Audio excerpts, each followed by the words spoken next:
I'm going to start with a quick introduction. My name is Allie Piper. I am John Piper's daughter-in-law and wife of Campbell. And I'm going to start asking all of you to join us today in taking a moment and acknowledging that the land we are gathered on today is the traditional territory of many nations, including the Mississaugas of the Credit, the Anishinaabe, the Chippewa, the Haudenosaunee, and the Wendat peoples, and is now home to many diverse First Nations, Inuit, and Métis peoples. We also acknowledge that Toronto is covered by Treaty 13 with the Mississaugas of the Credit. If we could all just reflect on our shared responsibilities to truth, reconciliation, and respect, I imagine that if John was here with us today, he would be championing those causes. At this point, I'd like to introduce my husband, and Rusty, Cameron. Thank you. Hi, my name is Campbell Piper. I'm John Piper's oldest son, second son. My brother Sasha is here as well. Thank you to everybody for coming today. I'm not going to be one of the ones making some incredible presentations and speeches today, but just thank you to everybody for coming and celebrating and sharing experiences together, hopefully, today. And after we leave here today, hopefully this is as sad as it is for all of us, loss of a great champion and a great man.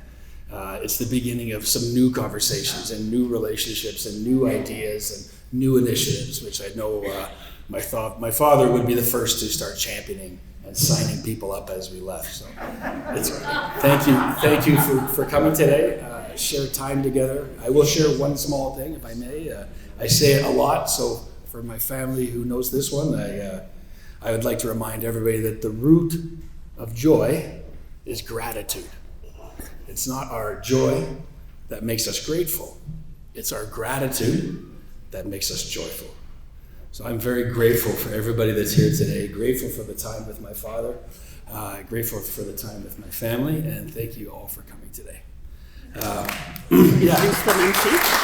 I'm introducing the MC, my brother, Lee Drew.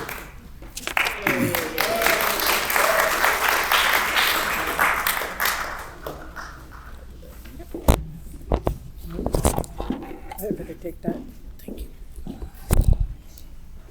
So I too would like to thank everybody for coming today. It's totally wonderful to see faces from, I hate to say it, 16 years ago, and all the new faces too that have been able to share through the years with friends. And this is a celebration and an honoring of John Piper, but because it's an honor and a celebration of John Piper, we're going to be a little untraditional, let's say. We're going to have lots of singing, we're going to have laughing, we're going to have fun, and I think John would be very impressed with the number of people that we've been able to organize. And Mary Isabel, who is a dear friend and somebody who got roped in just about every one of John's events, when he left to go out of town for some conference, Barry rushed down to Staples and had a button made that said, "Relax, Piper's out of town." So this was, but the thing about John was he got us all going. We somehow couldn't say no to him unless we saw him before he saw us, and we could disappear. Many people did that.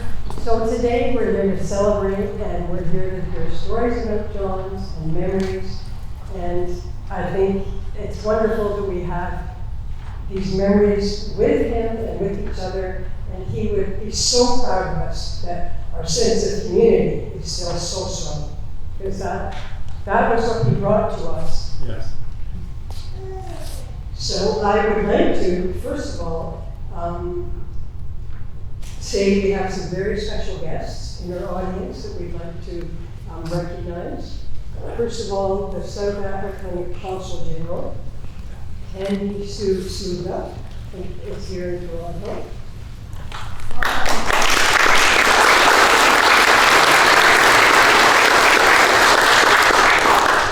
President Mandela's grandson, grandson has also been grandson. Great grandson.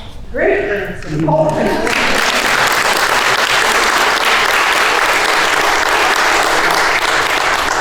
and you will hear more about this, but for those of you who don't know, John was very, very instrumental in Nelson Mandela's visit to Toronto, and it really was a fabulous occasion and a memory that John never forgot, and I think the city of Toronto still celebrates in many ways.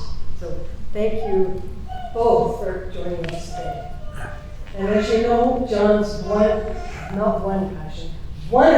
passions was politics, and I don't think he ever was not either organizing or debriefing somebody's campaign. And we're very honored today to have Mayor David Crombie and Mayor Barbara Hall with us in the audience, and we hope very much that they're going to sing when Bob Ray plays the piano for us for a song that he wrote in one of the musicals that John organized. We also have the current mayor of Toronto, who also has come to join us today, and I'd like to invite her to come up and have a few words.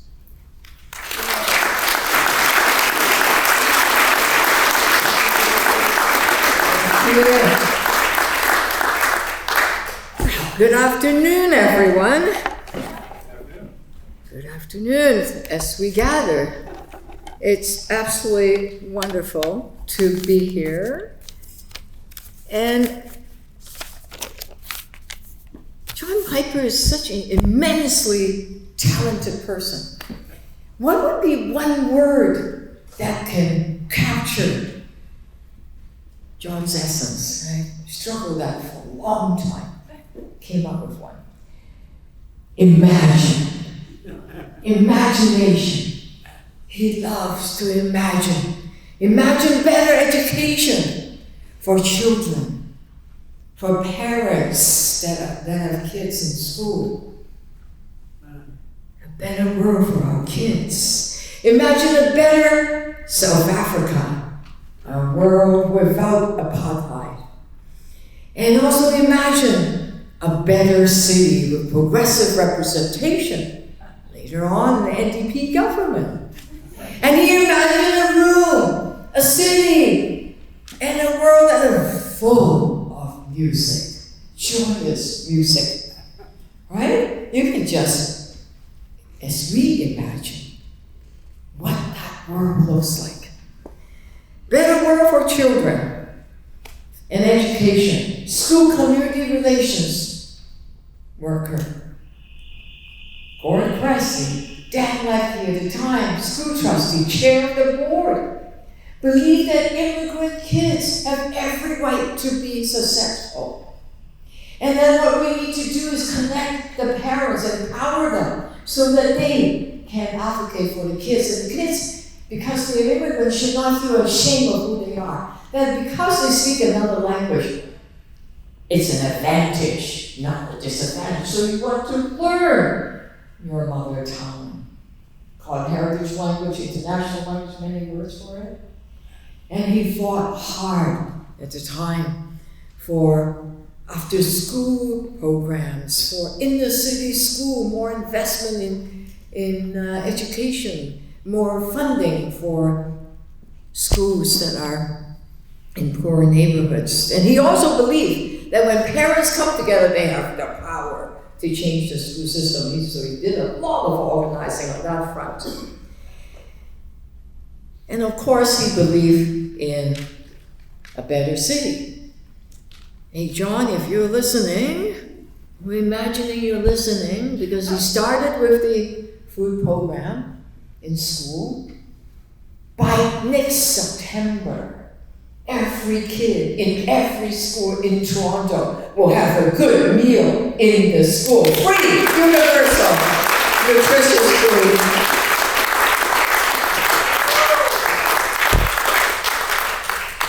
Sometimes it takes a few decades to get these things done, but hey, we imagine it's possible.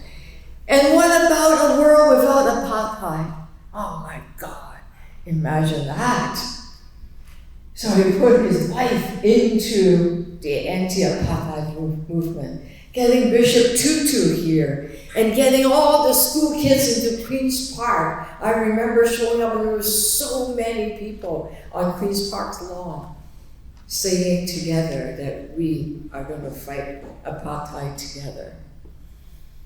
And that in every school board and in every year until apartheid was over, that there would be a student anti-apartheid conference. And that was controversy, very controversial. Actually it got canceled and then it got restored. And I remember the time when Nelson Mandela, after being in jail for 26 years, got free. He got Mandela first to a school, secondary school, with all the black kids, Central Tech. And I have a good fortune to be there. I was a school board trustee. The entire school was bouncing.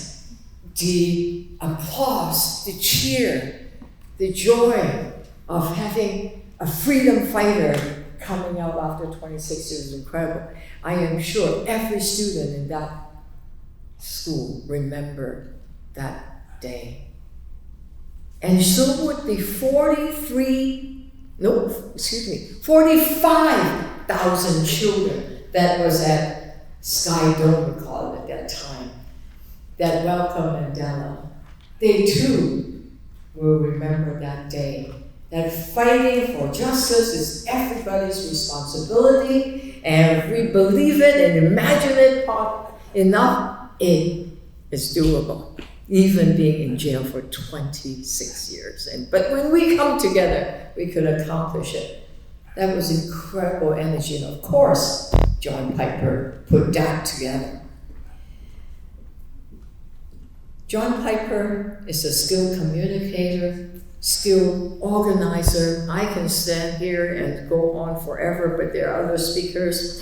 He was always lifting other people up, focusing on bigger ideas. And imagine another campaign, whether it's political campaign or parties. He believes in equality, justice, and if you truly stand for something, you come together, you can change the world.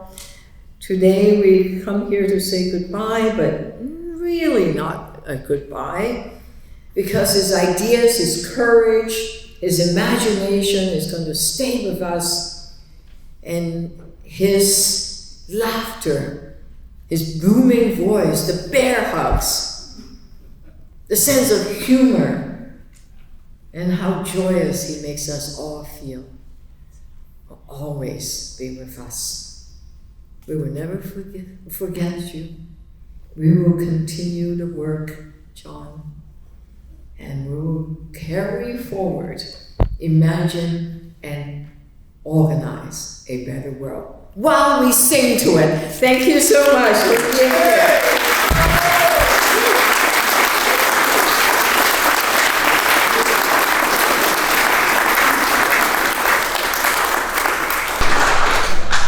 Olivia, thank you. That was beautiful. And I'm sure that many, many people have those memories of John. And I just want to add that once in a while, Jean and Campbell and I wanted to say, John, pump the brakes on the imagination.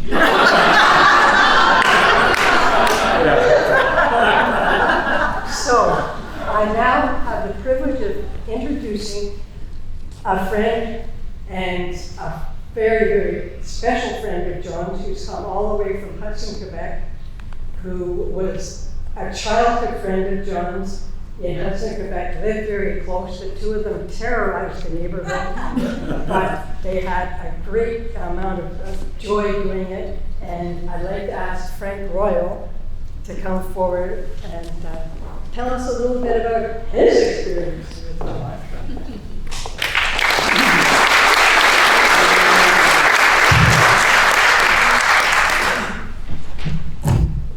I hope this will work because I have to read what I have to say.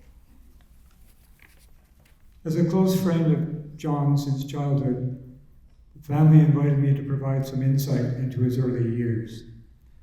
John, age 6, and I first met in 1949 when the Pipers moved in next door, just 600 feet away from the rec field, where my two brothers and I were being raised. I was exactly 1 year older than John to the day.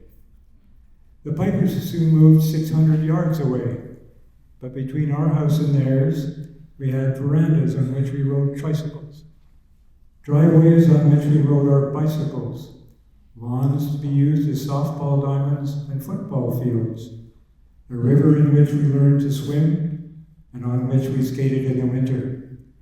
The Piper's garage attic where John invited and many young lads played barn hockey.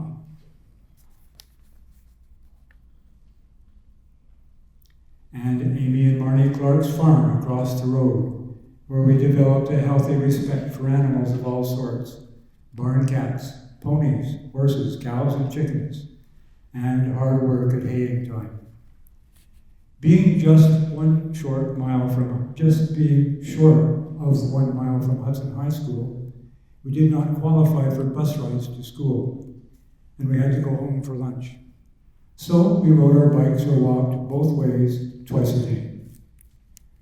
John and I and quite a number of teenagers were welcomed into the adult choir at St. James Anglican Church in Hudson. It was directed by Berkeley Chadwick, a retired chorus master at the Montreal Symphony Orchestra and conductor of the Montreal Elgar Choir. In this environment, Mr. Chadwick instilled in us a love for classical choruses by great composers, including Handel, Mozart, and Brahms. And we learned to sing anthems in the form that they are sung in King's College, Cambridge. We each had a piano in our respective homes. They were later supplemented by acoustic guitars for both of us, and for John, an accordion, a stand-up bass, and drums. From our earnings cutting glass and delivering the Montreal Gazette, we purchased hit parade records from a local record shop known as the Music Box. We placed the 45s and LPs on a record player. One of us held the record from spinning, while the other wrote down the words.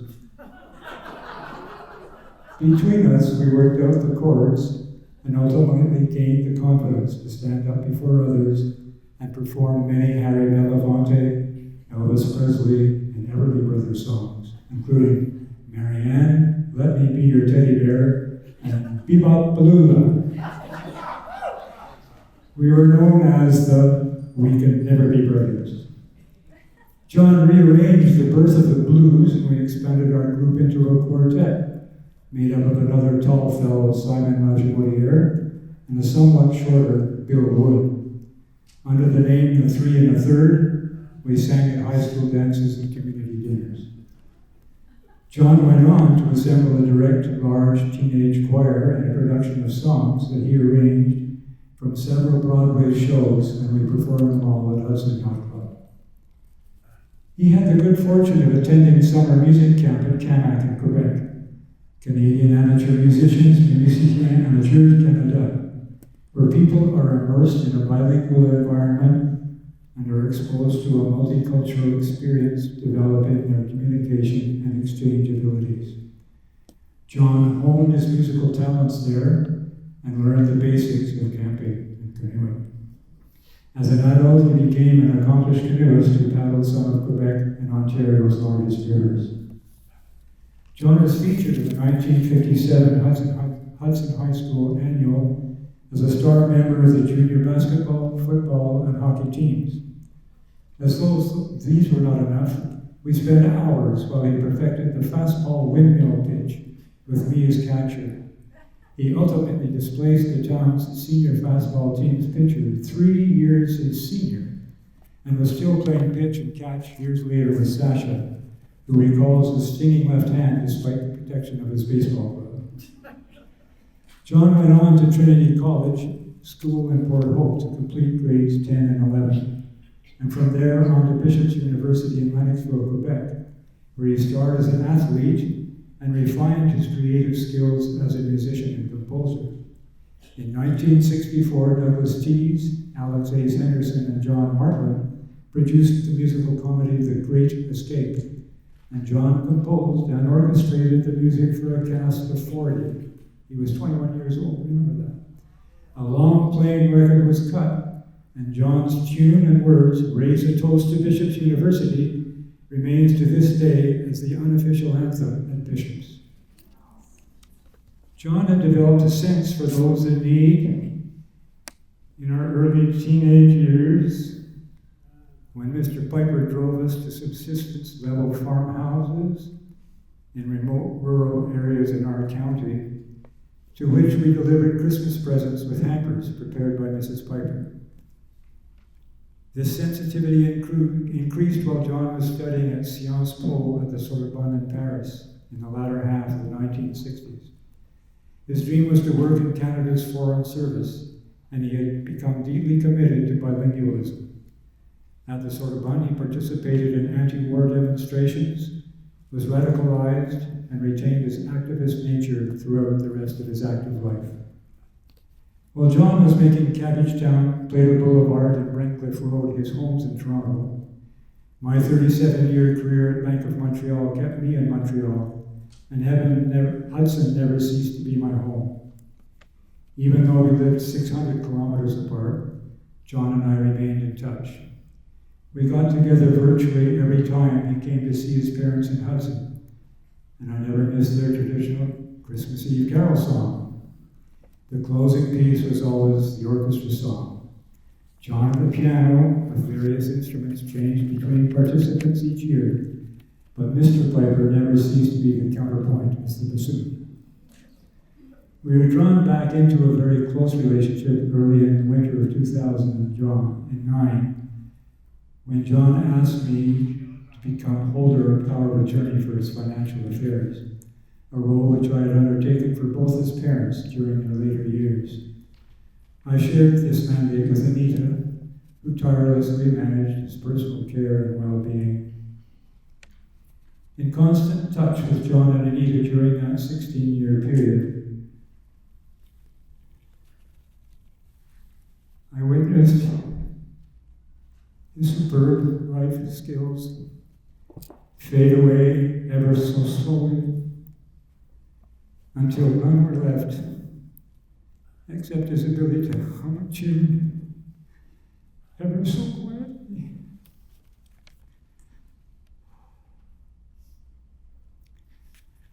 John will soon be laid to rest at St. James Church Cemetery Choir, where we sang in Hudson, where we sang in the choir. At Anita's request, his tombstone is being engraved with a canoe and paddle in the top left-hand corner, and a treble clef and 2 floating notes in the top right-hand corner, followed by the words, John Piper, June 3, 1943 to July 24, 2025. Visionary, activist, musician, athlete, community builder, Aimé de tout cœur.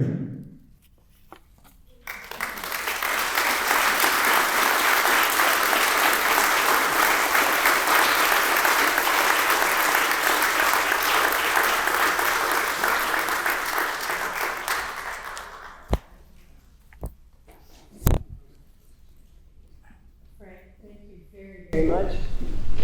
It's important to know John's life and history in Hudson growing up, and it's a bit reassuring for us to know that she's not on.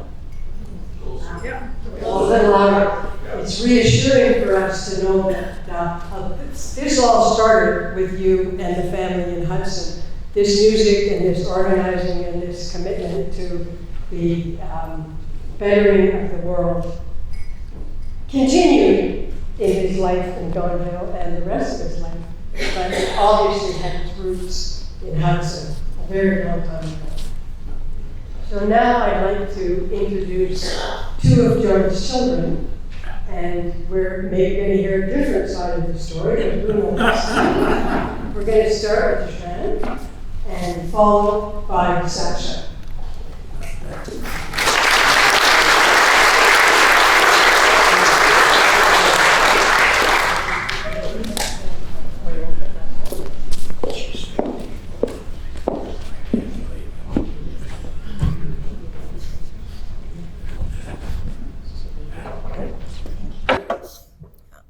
So, can everybody hear me? Yeah. Good, thank you. Nice glasses. You want to take your glasses?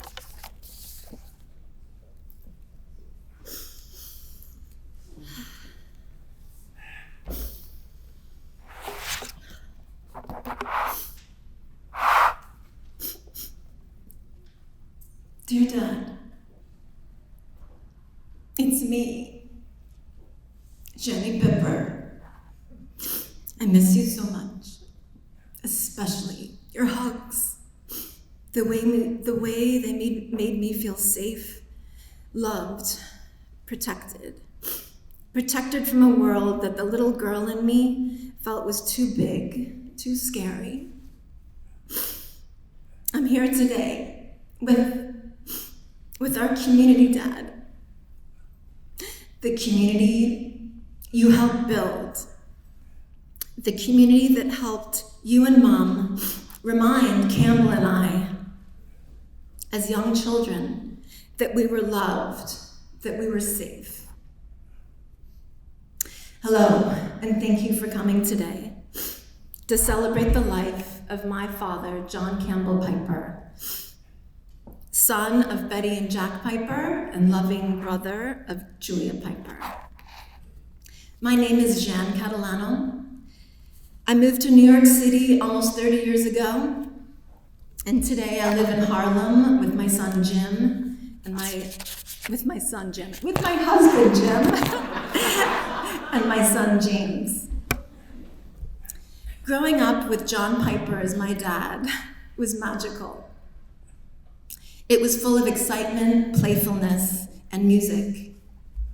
I have memories of classic sibling rivalries when my dad insisted that Campbell and I deliver the Ward 7 news as our service to the community.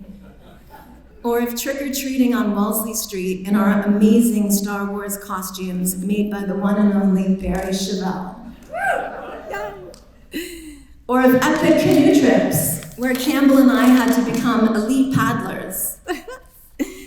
I remember a man of great courage and physical strength, like the time he went running out of the house in the middle of the night, just in his underwear, to take on a group of drunken teenagers.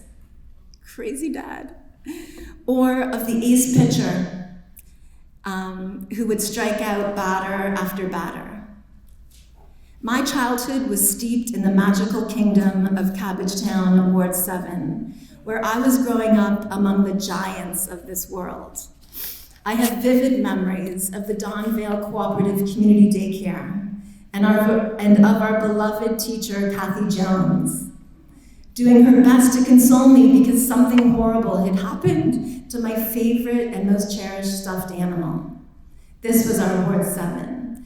This was our childhood. But there's another memory of my young life with my dad that I hold the closest. I've come to understand this memory of a man first leaning on and relying on his community for support, which gave him the strength he needed to access his gift of creativity, to create a meaningful message of love and hope for his family, even though the world outside was full of unpredictability and hopelessness. When I was 8 years old, doctors discovered a large, rare brain tumor, which, thanks to modern medicine, we now know was a result of a genetic mutation in my DNA. I could not have imagined the fear and uncertainty my parents felt. But now that I'm a parent myself, I know those feelings intimately because our son, James, now 2, carries the VHL trait. I'm so proud of you, Joka. First, I remember members of our community coming to visit and even stay with me overnight at the hospital for sick kids. I remember a parade of familiar face after familiar face of our community who would come to draw with me, color with me, sing with me, and sometimes to just sit with me at my bedside and watch over me. And when finally I came home, I remember a new ritual beginning, the ritual of nightly bedtime stories created by my dad that I now refer to as the Chronicles of the Magical Adventures of Snick the Snake, Rick the Raccoon, and Bick the Bear. Each story started the same way. Quote, "As the sun rose under Petey Turner's cottage, Snick the Snake was slowly arising from a deep slumber after a long night's sleep in his cozy bed of dead leaves and grass, dreaming of his adventures with his best friend, Rick the Raccoon." My dad had discovered another dimension of his creative genius and used it to heal me and our family. The young child in me, scared and uncertain, started to feel giddy with anticipation and genuine excitement. I realize now that my dad's gift of storytelling had brought the characters to life for me. I cared about them. I wanted to talk to them. I wanted to hug them. He would weave these mesmerizing tales of Snick and Rick getting themselves into trouble with Bick the Bear, but by working together and taking care of each other, Snick and Rick were always okay. They were always safe. So today, as we gather to celebrate your life, I want to thank you, Dad. Thank you for those stories. Thank you for reminding us that we're not here to figure life out all by ourselves. We're here to help each other, to care for each other. And when we do, life is more meaningful, more loving, and more compassionate. From the song lyrics of your idol, Elvis Presley, all I ever wanted was to help people, love them, lift them up, and spread some joy. I love you. I miss you. I carry you with me, always. Love, Jean.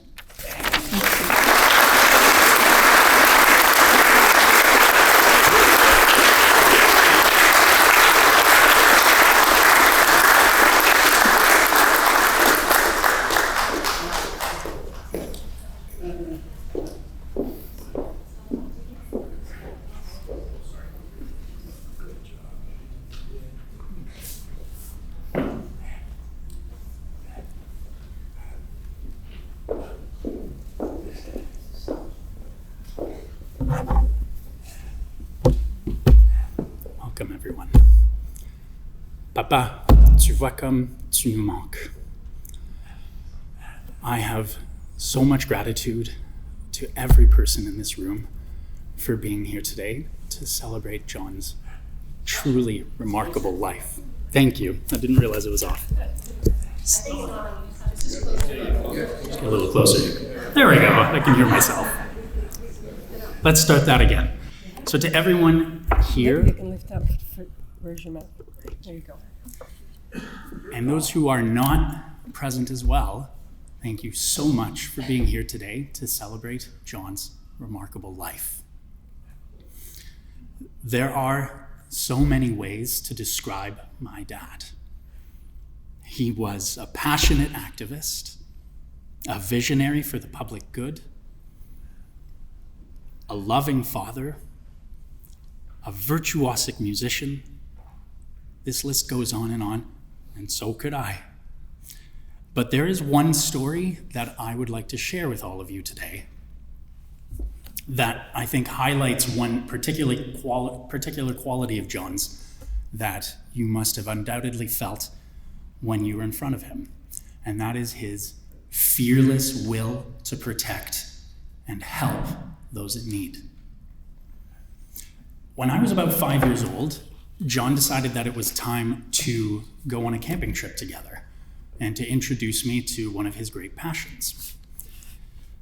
So we packed the car, we threw the canoe on the roof rack, we jumped in with our dog, our neighbors came with us, and we drove to Algonquin Park to go immerse ourselves in La Grande Forêt Canadienne, as John referred to any sort of patch of forest that might have a campsite.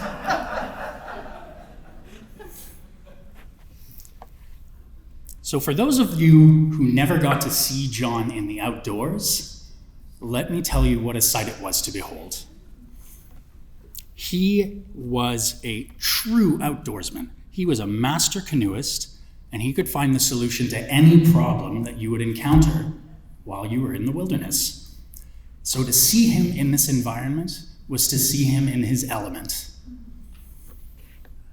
And as we and our very urban neighbors arrived to our campsite and started to unpack, started to get ready, John decided it was now the time to inform us of an important aspect of camping, and that's the bears. So, despite his very logical explanations of how to handle the bears, what to do, what we do with our food, I was not convinced at 5 years old that I wanted to go sleep in a tent alone after hearing about the bears for the last 20 minutes. So I took a tent with my mother, Anita. John took a tent with our dog, Oliver, and our neighbors were very close by. Went to bed, 5 a.m. the next morning. I was woken by my mother shaking me, and she frantically whispered to me, "Sasha, there's a bear outside the tent. Don't move, it just stepped right beside our heads. Don't say a word." We could hear Oliver barking. We could hear John's voice yelling, but it was getting further away. So cautiously, slowly, we poked our head out of the tent. There were our neighbors next to us doing the same.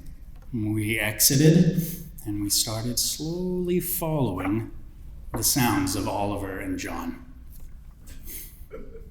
So I'd just like to pause for a minute here to bring up a little detail that Jeanne had shared in her story about John, about when he went to go run outside of the house to confront a young group of men in his underwear. That's a theme here, because as we followed Oliver's barking and went through our patch of trees, there we saw John, axe in hand, boots on, and stark naked. No underwear even this time. There was no time. And staring right back at him in the pond, munching on lily pads, was a moose. So we dodged the bear bullet. I'm very happy to say that we also dodged the moose bullet on that one, because that moose was just interested in the lily pads.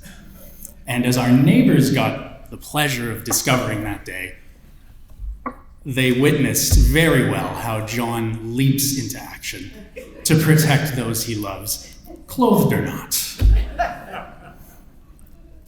So as I grew, I learned how my dad had made it his life's work to fearlessly stand up for others, usually clothed. Through his storytelling, he opened my eyes to history and to many of the great injustices plaguing the world. And I distinctly remember the bedtime story when he told me about his hero, Nelson Mandela, and the plight of Black South Africans fighting against apartheid. And John's passion as he shared this story indelibly marked my own sense of justice. My dad's special way of being warm yet driven, of being gentle yet strong, fun-loving yet wise, just made him an incredible role model. He made you feel safe. He exemplified how to treat others with respect. He engaged young people with such energy, and he dedicated his time to being the best sports dad. For hockey, soccer, baseball, you name it, the list is endless of the things that he engaged himself in for the sake of young people and his kids. And now, when we teach, when we coach, I know that Campbell, Jeanne, and I all channel this side of John when we work with young people. So there's just one last one of my dad's qualities that I would like to share that I have enormous pride for, and that's his graciousness. And John was a really confident guy. He was sometimes a little brusque for those who saw him in those moments, but he was not arrogant. Nor was he ever above criticism. He always put aside his ego for the cause, his personal success for the good of the team. He showed gratefulness. He raised others up instead of putting them down, and he never sought the spotlight. What mattered to him was just that people came together to help those in need. And, when John spoke at his own father's funeral, you know what he did for almost his entire speech? He just thanked everyone there. He thanked the friends, the community, for everything that they had done for his father, and so for his family. And today I want to echo that, and echo my dad. So to each and every person here, including the people who are not here in this room, but who are watching and who are here in spirit, thank you. Thank you for being a part of my dad's life. Thank you for giving him meaning by connecting him with him, by laughing with him, by debating with him, by fighting for justice with him, and by making music with him. Thank you all so much. Sure thing.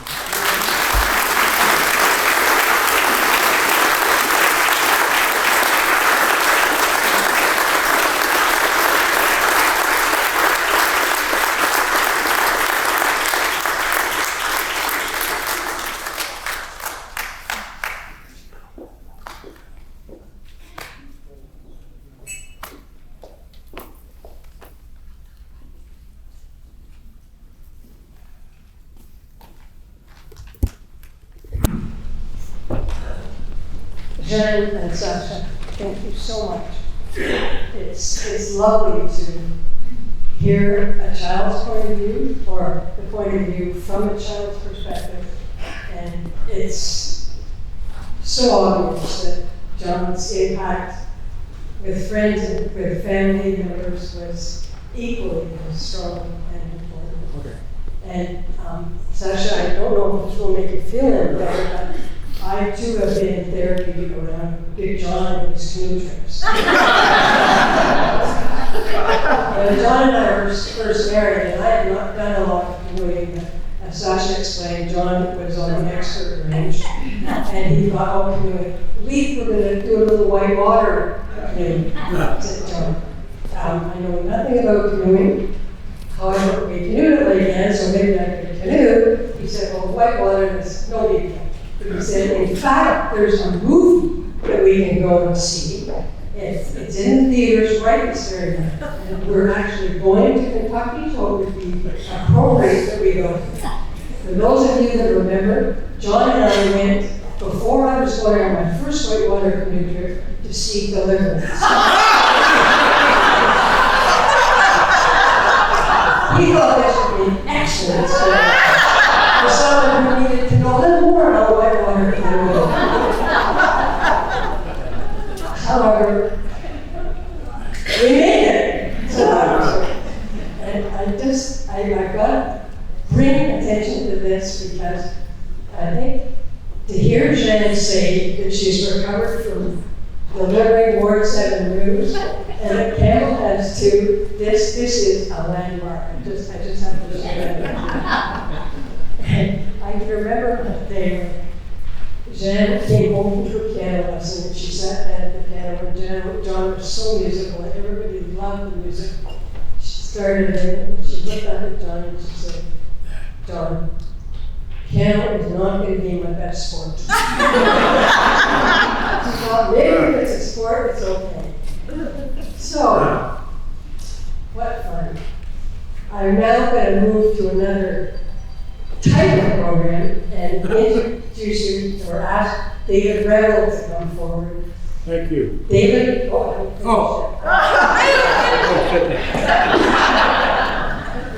She said, There's so much to say about David and David's involvement with John in the music. None of these musicals that we're going to sing from today would have been possible without the two of them and Brian Metcalf and Peter Turner and a lot of other people who involved 300 people in the Donville community in putting on these musicals. But David is happily here with us today and is going to tell us a little more about this experience.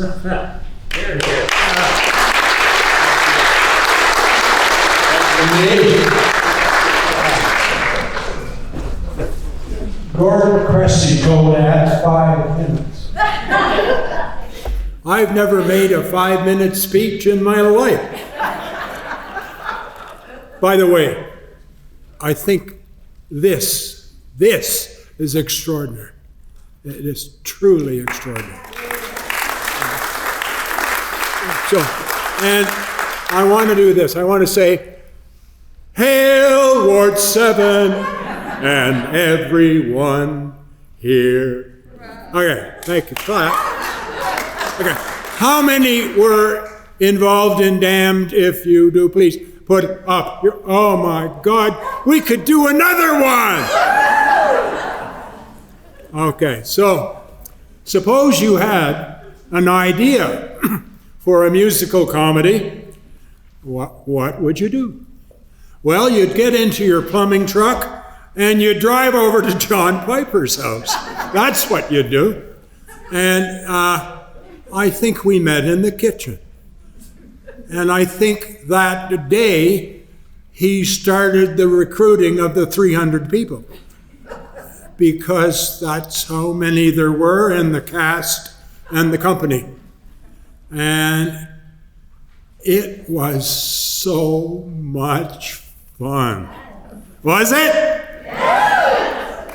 All right.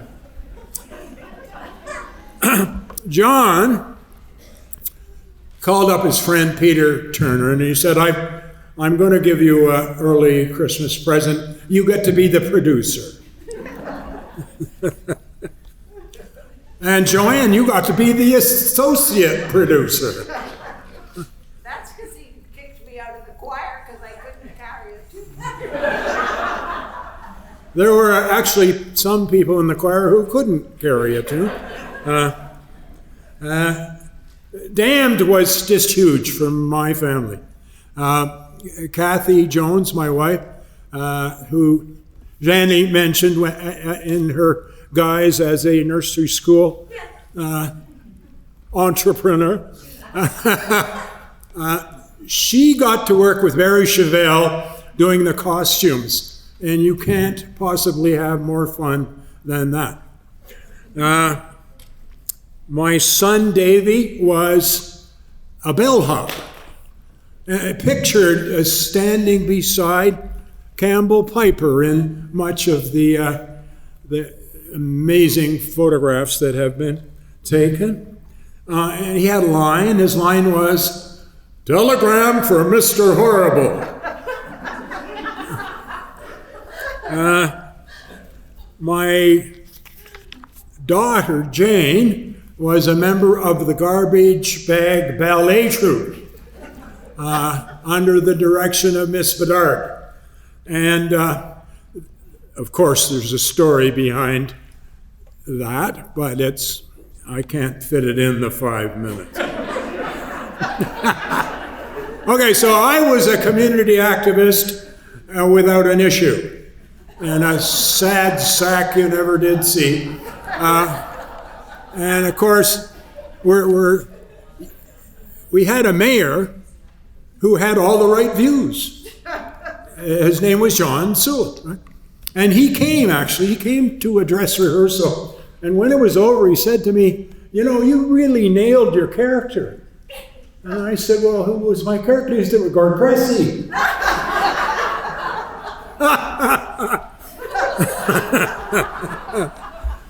Well, you know what? We have the three mayors here today, right?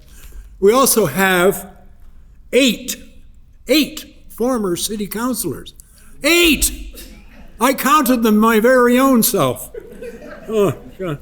And I'm very sorry, actually, that Brian Metcalf couldn't be here because he was such a clever lyricist, and he was the learner to Piper's Low.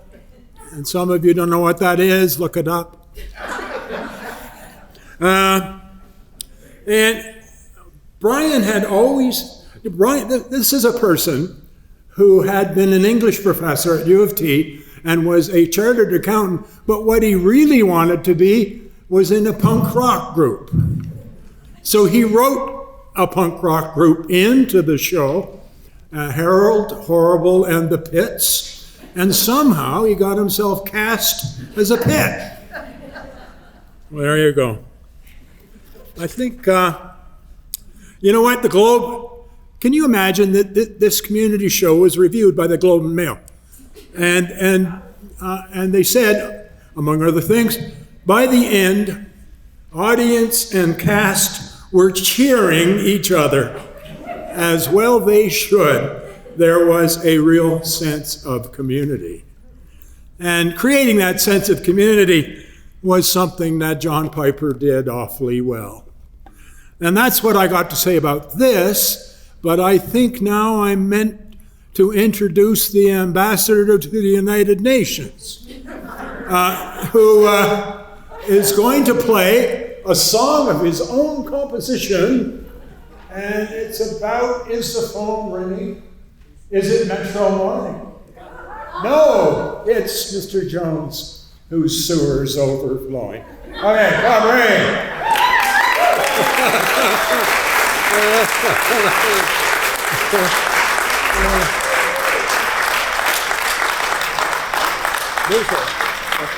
Over there, but I want to thank you first. Oh, okay. Thank you, David. I just wanted to thank you and thank everyone before I get up and sing. I didn't want to just sing without saying something.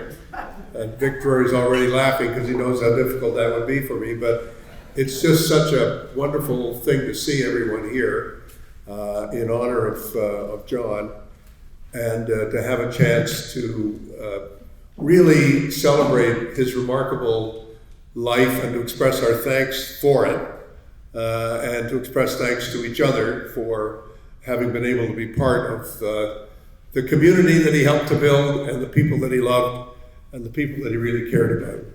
So, je veux dire tout simplement ça, et merci beaucoup à tout le monde. And now I'm going to ask the politicians in the group, I'm looking at the mayor, one of the mayors, to come up, and others to come up while we sing the song. This song was, it's occasionally played, by the way, not often enough in my view, on Metro Morning, which is still going, which was a fixture in those days.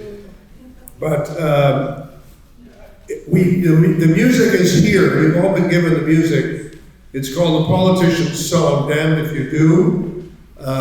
And you can all join along. There's no excuse. I don't particularly feel like singing alone, so I think it would be a good idea if everybody came up. So as many people who want to come, well, Gord Cressy we know is going to come up. And Joanne and the other councillors who are still around. Barbara, come on, let's get up. Come on up and join us. You too. I am there. Now, I think it would be a good idea if, I believe we don't have the microphone on the panel, so just, if put the stand. thing. Is that? Well, there's a little stand. Okay. Alright. Let's hope that doesn't fall. No. I know it.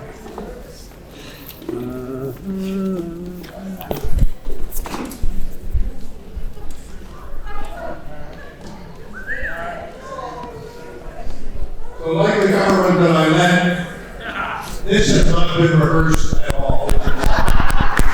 This is the first, there's no rehearsal, it's just, this is it. Whatever happens, happens.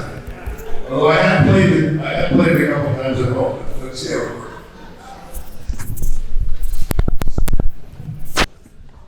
Now, many of you will not remember the song, so.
If you don't understand what a trail knows, you're caught in a bureaucracy that always says no.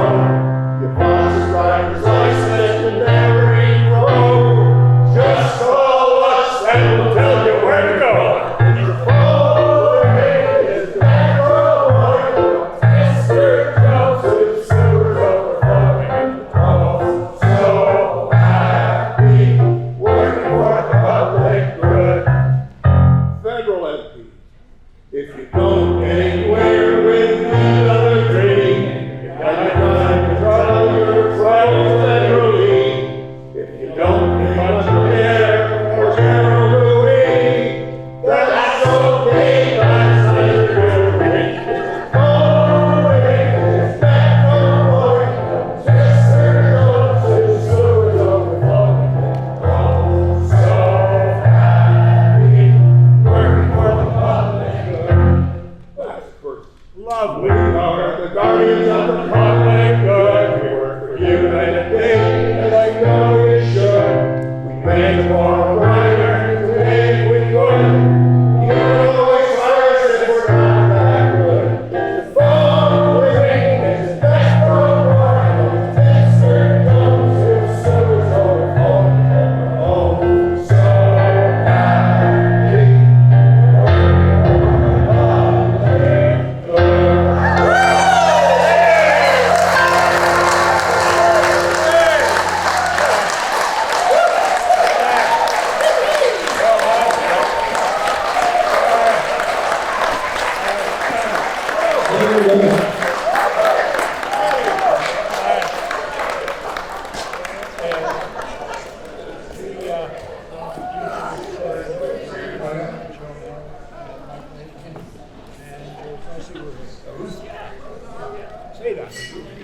You leave Peter, other come on. song. Peter, come on. You play this song. Oh, we're gonna sing along with the record. That's it. You're on. You're on. Get people up. All right. The love song. I'm Peter today. We're going to do a few, couple songs Jam If You Do, that we hope we'll do all together. And I'm asking anyone who was involved who's still going to give it a shot, come on up here, and we're going to sing together, facing the others who hopefully will also sing. You should program, the words are there. We have the actual recording from John's work to be in the background. But we need singers to give it some movement. Beside this Kimberly Ryder, who was a kid in the program at the time. Lynn Staton was the principal. She was Frida. I don't know if you remember her, if you ever saw the show. So what we're going to hear momentarily is an excerpt from the overture. This is just meant to give you a reminder of the kind of music that John could write and pull together. You're listening to only 8 instruments. It sounds like a full symphony. It's wonderful. And we're going to hear just a couple of minutes of music, and then we'll do about a 10-second delay. We're going to sing the first song, Community Activist Blues. That's what we've been explaining about. And then the last one will be the finale, which we hope you'll get engaged in, and let's raise the roof on behalf of John. So, you ready to push the button? Push the button. Yeah, sorry, Alice, hold for a second. I just want to acknowledge the presence of 3 city councilors who haven't been introduced, Joe Levick, Joe Preston, and Mikey. Thank you for coming.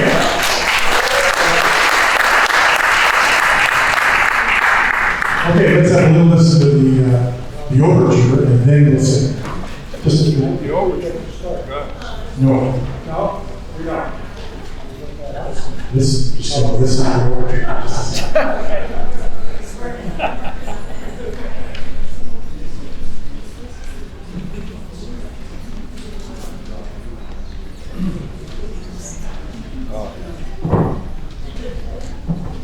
There's that.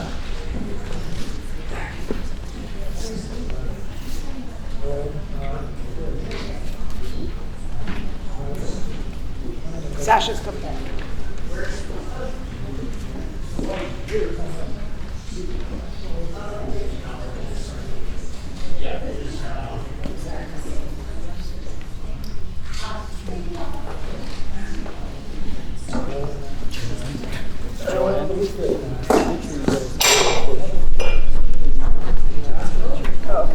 Big gap.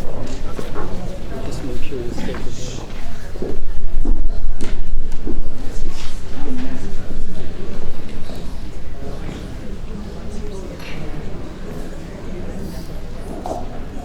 Oh, it's a rehearsal.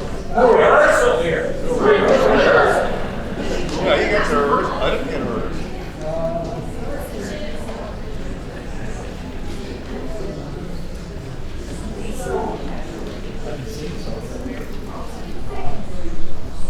Just a couple seconds more.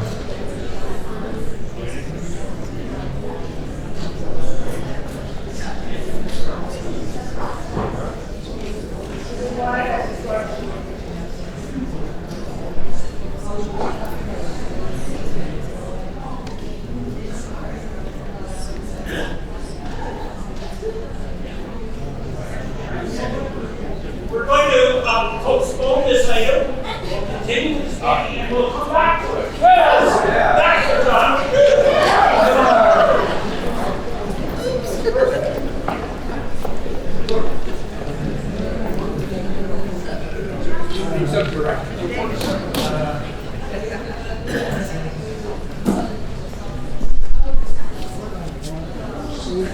This was totally planned, so John would also appreciate how nimble he is.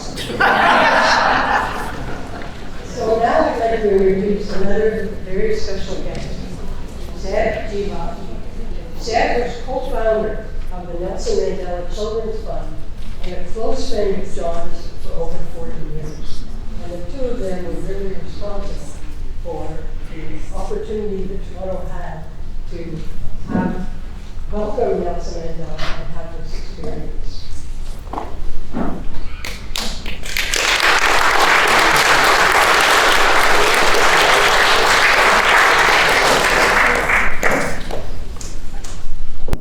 Good afternoon.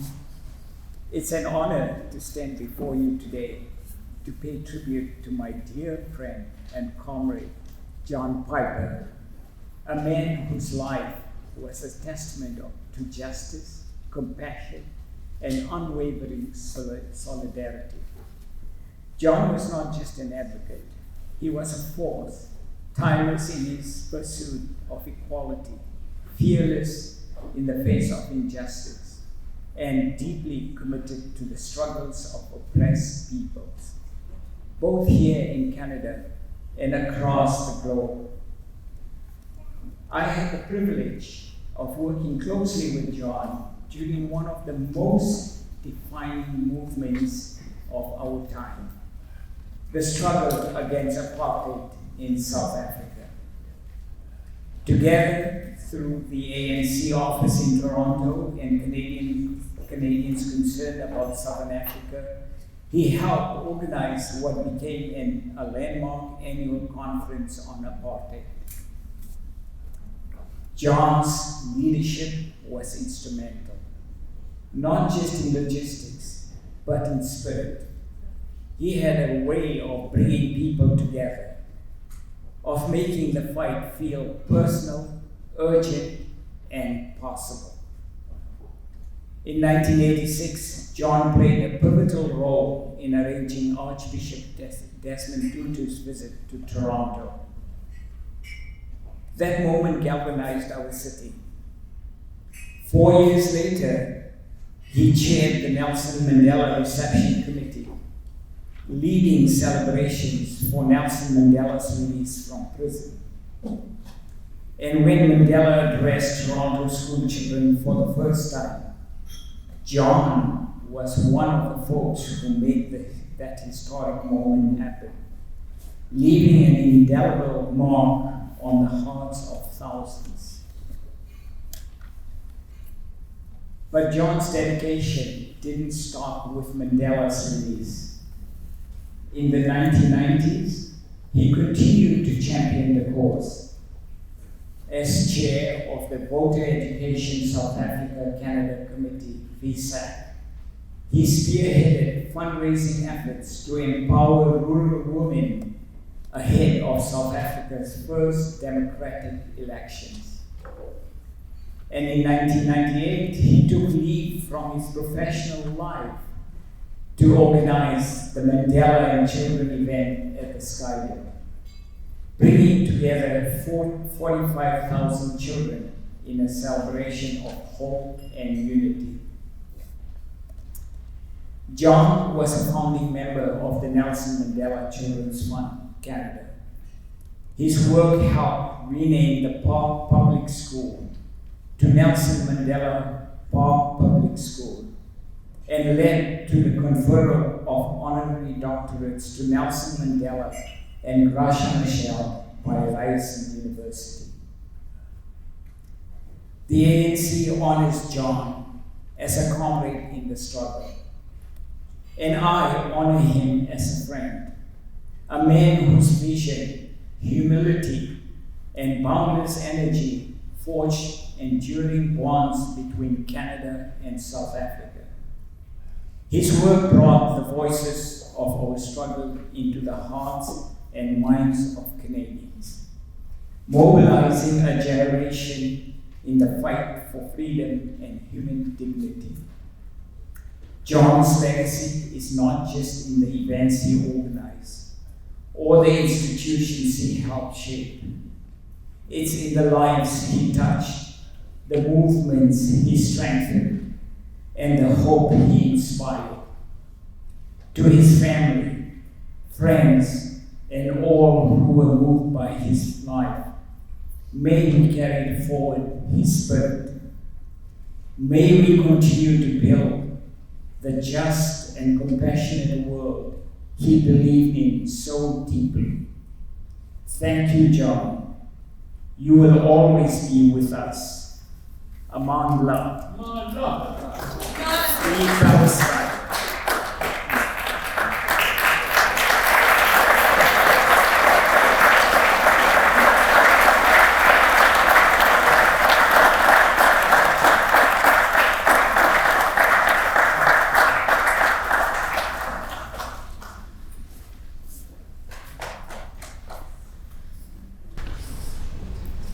Thank you very much, Sarah. And again, it's so important and quite wonderful to hear the incredible ongoing contributions that John has made and brought us all along to enjoy that at the same time too. So, are we ready to go on? So, I now am going to introduce Gordon Cressy. And I just, before I ask him to come and speak, I would just like to share a little bit about my first meeting of Gordon Cressy, which was at the U of T, University of Toronto School of Social Work. But I never got to see Gordon very much because he was very much involved with another woman. Not that I intend to be called Gordon, but anyway.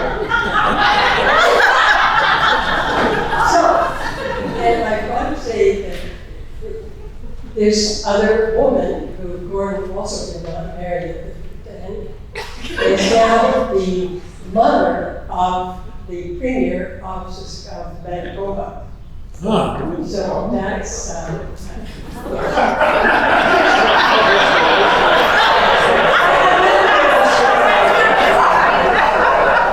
not sure why.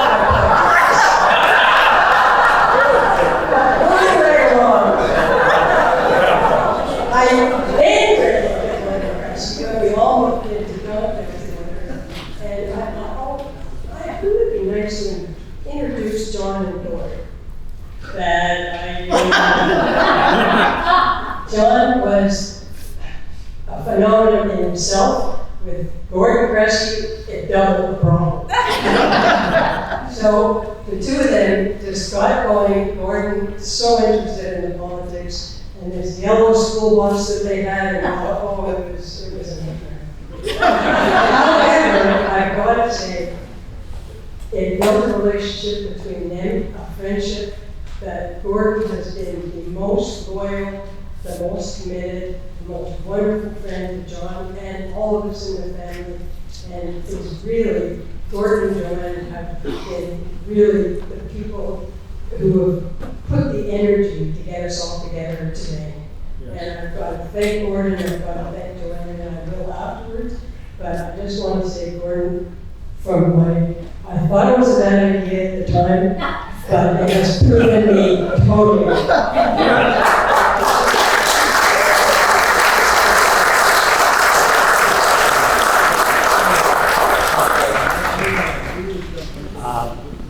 Thank you, Ethan. Good afternoon.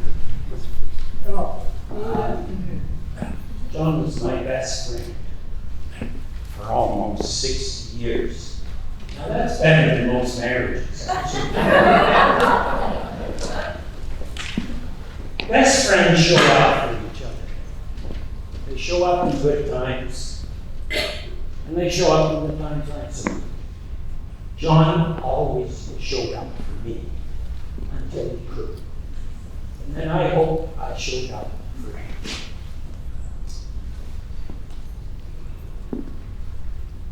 John was imperfect. He made his mistakes.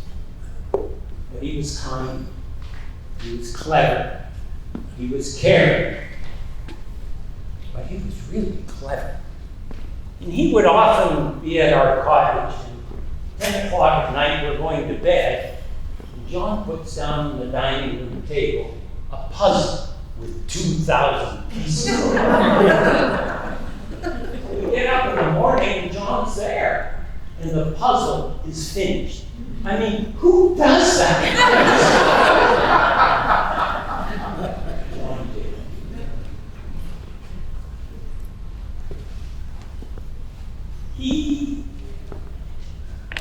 took credit for stuff.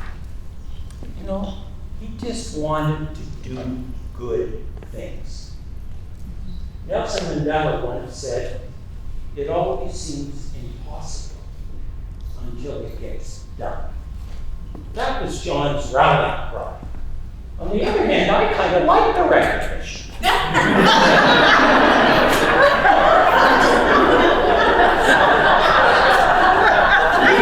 We worked together at the YMCA, at the Toronto Board of Education, at the United Way, at the Nelson Mandela Children's Fund, in politics, and in community. So I just wanted to share with you a few snapshots from those experiences. September 1969.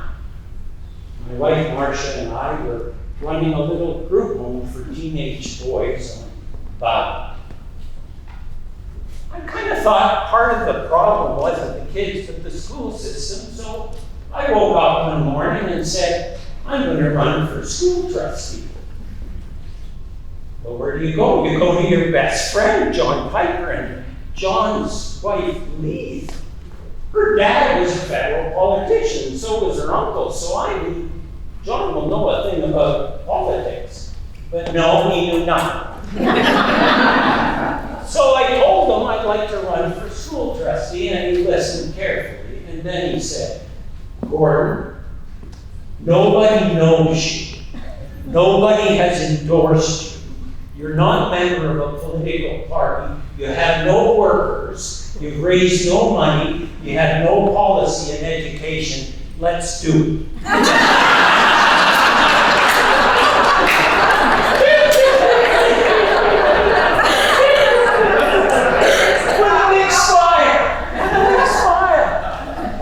And so he said, can you get a few $100? And we went to my parents. We got a few $100. We couldn't afford an office. He said, we'll buy a used yellow school bus. We'll drive it through the ward all day, every day for 6 weeks, and people will get to know you. And they did. We got some workers, old friends. We got the social activist June Colwick to endorse, and then John said, you know, 2 people get elected, and I think you can get in there, but we want to get you first. So I got a great idea for the final weekend of the campaign. And I said, oh, what's that? He said, we'll have a car rally through the whole ward. I got a friend who's got a convertible. You can sit in the front and you can wave to everybody as you go through the door. Well, David Crump remembers that election, 1969, was in December. It was really cold. It was 9 o'clock in the morning. We're out driving and I'm waving at absolutely nobody. One thing about John, he could adjust and pivot to the changing circumstances and say, I got a better idea. I said, what's that? He said, they just built St. Jamestown. It's brand new. It's known as a place for swinging singles. He said, we will drive through St. Jamestown. We'll honk our horn. People will come out of the balcony and wave. Nobody did. But then John pivoted again. He got my mother and the Bridge Club to create a first of its kind phone bank, and we called people in St. Jamestown. That ended really abruptly when my mother said, the first person said, I'll vote for anybody but that Yahoo who came through this morning.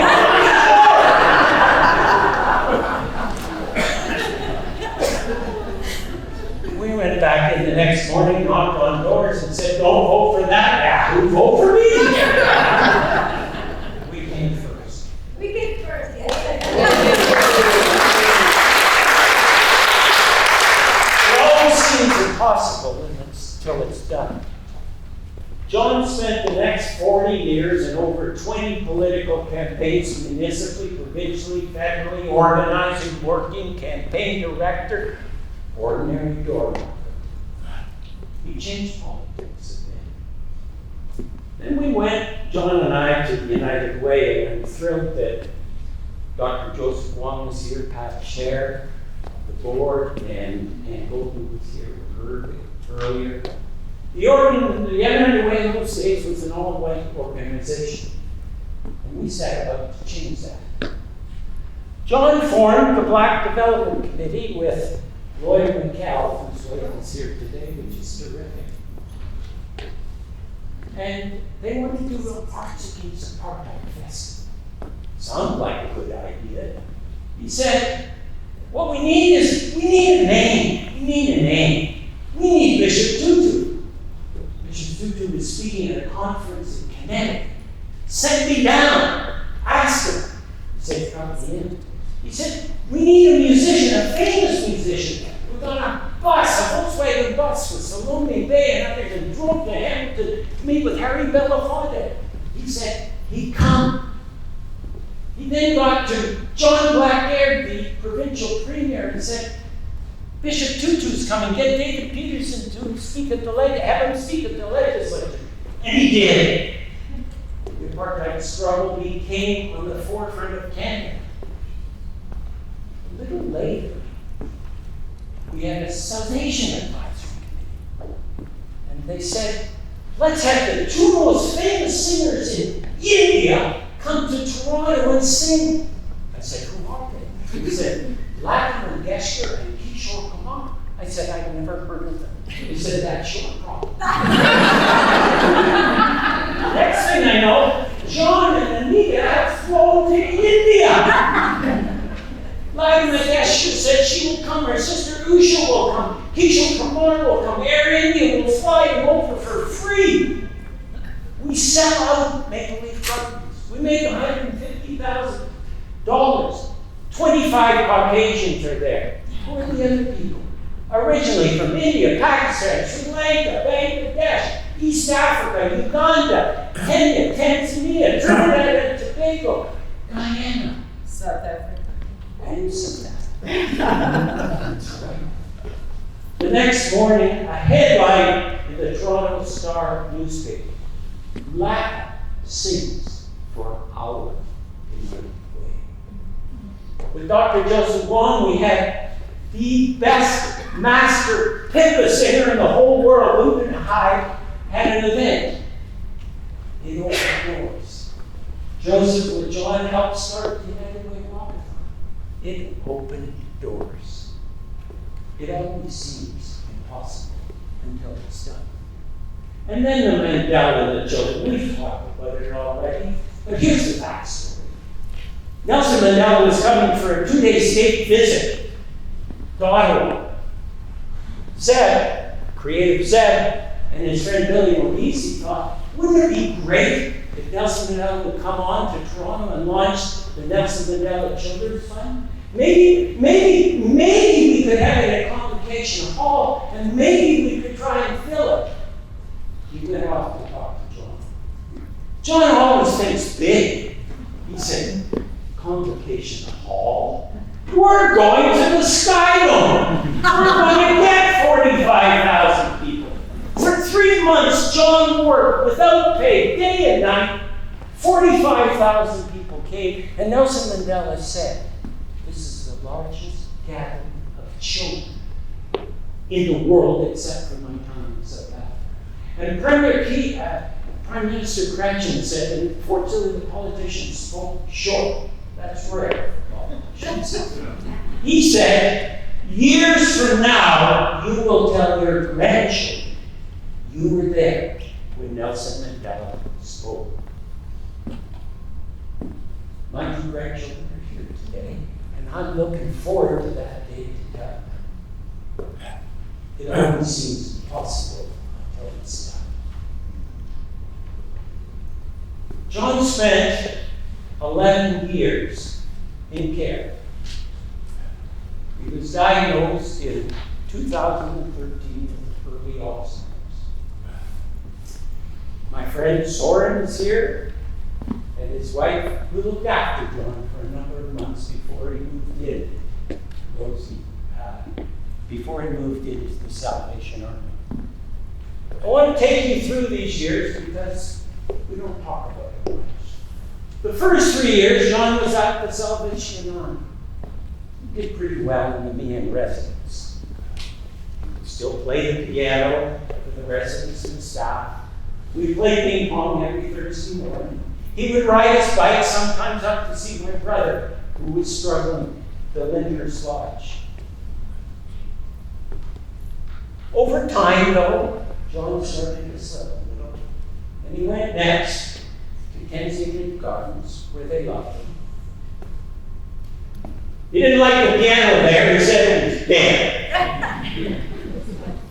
John had a very wealthy friend, his name was Alan Slade.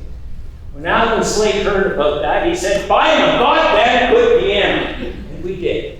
And it's there, and you'll see it on the slideshow, even with a little plaque, because today it still plays on with the plaque Slade donated by Alan Slade in honor of his friend, John Piper.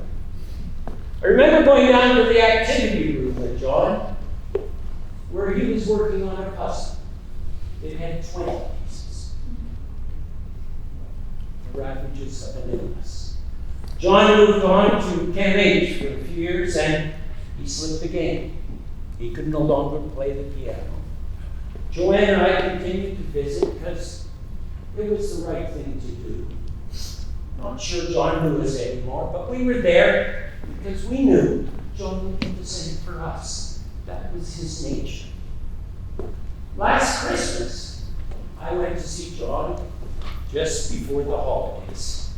It was not a good day. I couldn't connect very much. I gave him a little hug. I was walking down the corridor when I came to the gallery. It's a big room. You all know these rooms in these seniors' places. People sit in wheelchairs most of the day. They were trying to sing Christmas carols with the staff. It was not going very well. I remember John and I used to go and sing in seniors' homes. Christmas carols. Bob and I did sing sometimes. We did that at our house. John did it every year for 25 years. It kind of froze for a moment, because I'd never done it on my own. And I thought I heard John say, come on, kid, you can do it. John always called me kid. I liked it in my 20s. I liked it more in my 70s. And I went in. And for half an hour, I actually wheeled John back in. He was the back of the room. And we sang, and we laughed. John clapped at the back. And I took him back to his room. I was driving home with a smile on my face, and I thought of the words of the Chinese philosopher Lao Tzu, who said this: go to the people, live with them, and love them. Start with what they know and build on what they have. But of our best leaders, when the job is done, the task accomplished, the people all say, we did it ourselves. That was John. Whether it was coaching baseball, football, hockey, leading community choirs, leading community orchestras and politics, community organizing, the carol, John brought us all in. And he made us all better people. So, it's time to say goodbye to my best friend. He may be a bad person. I will carry part of it with me. But I have a feeling he's watching this. And I think he's probably saying, it's going pretty well, but that song, get that song back on. Do this. Love you, John.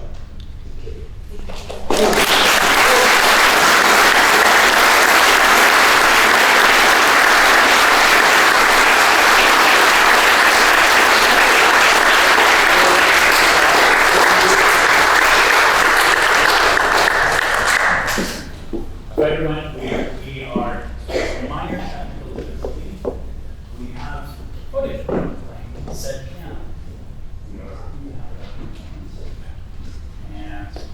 will have a musical finale to the whole event. And if you would bear with us for perhaps 2 minutes, if we can't get this part of it ready, we're just going to jump right into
So I want everyone to please consider your singing voice for a moment. We are going to have to split up into groups. So I need everybody who considers themselves a high-voiced individual, someone who might fit in with the sopranos. If you consider yourself a soprano, please make your way over here. We're using our own judgment calls. No one will put you in a group, you put yourself in a group. But if you consider yourself a soprano, come on, right over here. If you are an alto, if you sing perhaps in a lower register often,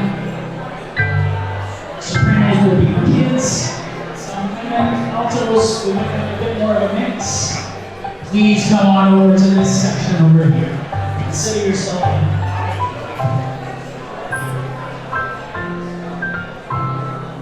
for our monotonous friends, people who don't particularly want to carry a tune, come on right here to the middle.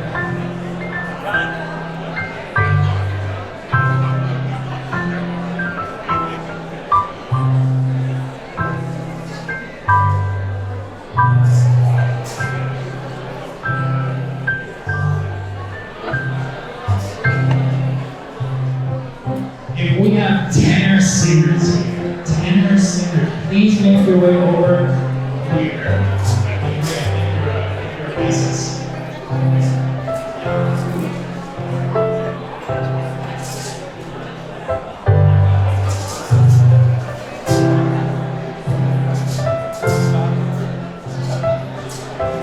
So we need our tenor singers over here. Please keep pressing. Will be the emblematic tenor singer. Please make your way over here. We need our bassists. If you have a deep voice, please come see Raymond White over here. This section. Once again, if you are a soprano, a high voice singer, come over here. Altos, please come over here.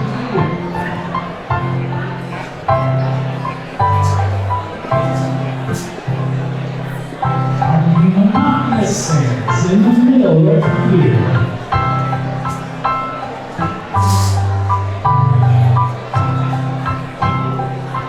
Your tenor, come see the pressing boys over here. And the basses. Okay, everyone, I think we should get our show on the road.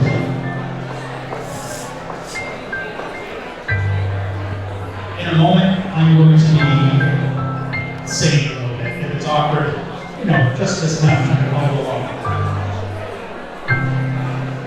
For our altos, the sopranos, you are the fiddles.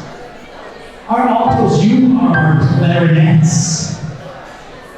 Our monotonous singers, you are our wonderful horns.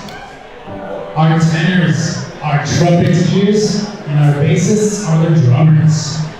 This is the orchestra song. Classic. And fiddles, are you ready?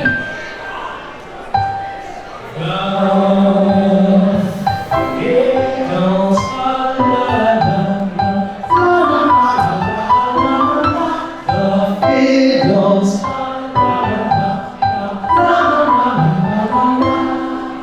you got you, Taylor. Ready, fiddles?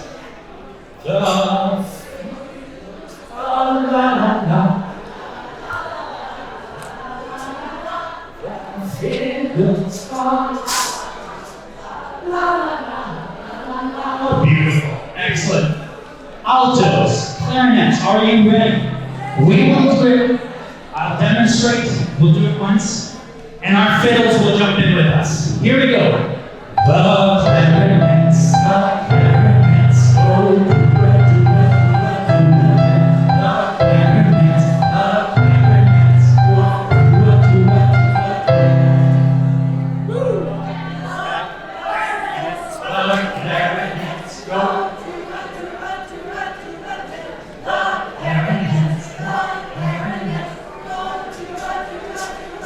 here we go, all together.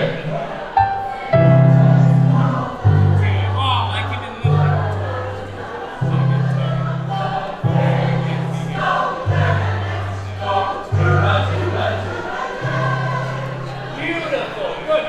Us, we're going to bring in our horns here. The horns, are you ready? You are anonymous. The horns, they shout it out.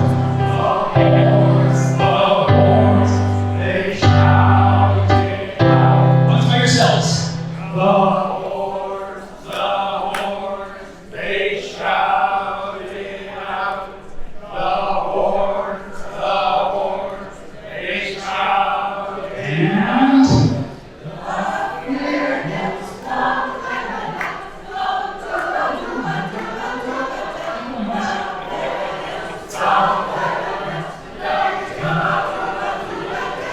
Beautiful. Okay, we've got a couple more sections here. We've got the trumpets.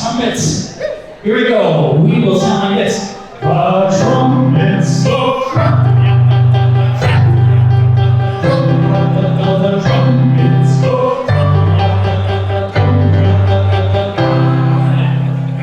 Trumpets go. Trumpets go.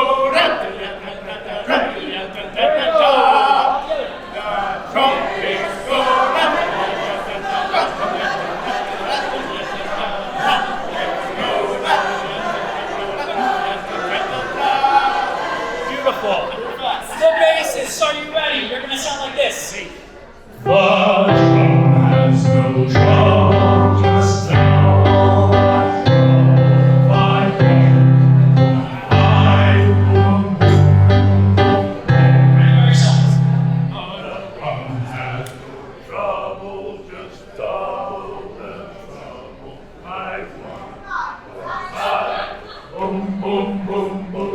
All together.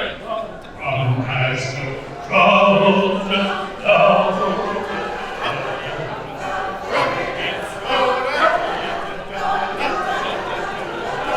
I will give it a bassoon. It'll be something like this. This was a John Piper special. The bassoon makes a pointed counterpoint. The bassoon makes a pointed point. Can we try it all together? Ready? Here we go. The bassoon makes a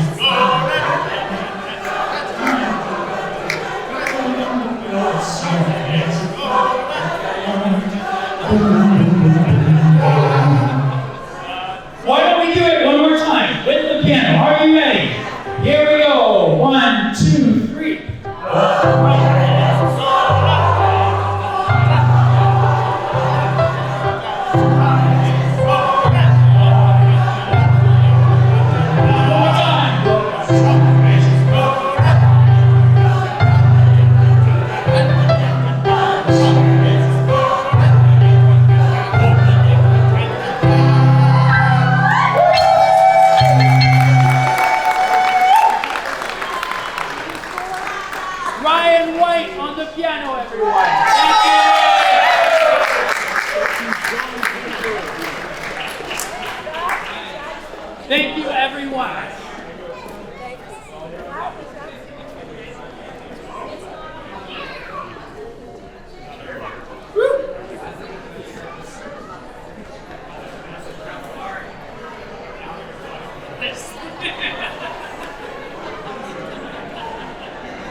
like to say one more thing before you go. I would really like to thank the people for giving us the YMCA for today. Many family members have been very involved in the line, but the YMCA has very generously recognized John and his event and gave us this room for today. Also, Chris and Emily from the YMCA have been tireless in helping us get things together. And I'd also like to thank the organizing committee, who I got to say enjoyed doing this more than anything. Lauren Cressy, Joanne Campbell, Jan Piper, Jan Piper Catalano, Sasha Piper, myself, Peter Turner did a lot of audio and video, and Stuart did all the photographs and people sending in photographs. And most of all, I'd like to say thank you to all of you. I mean, John Bale, John Piper, our fun and history is in this room today. Some are missing, but we definitely, the feeling has not gone.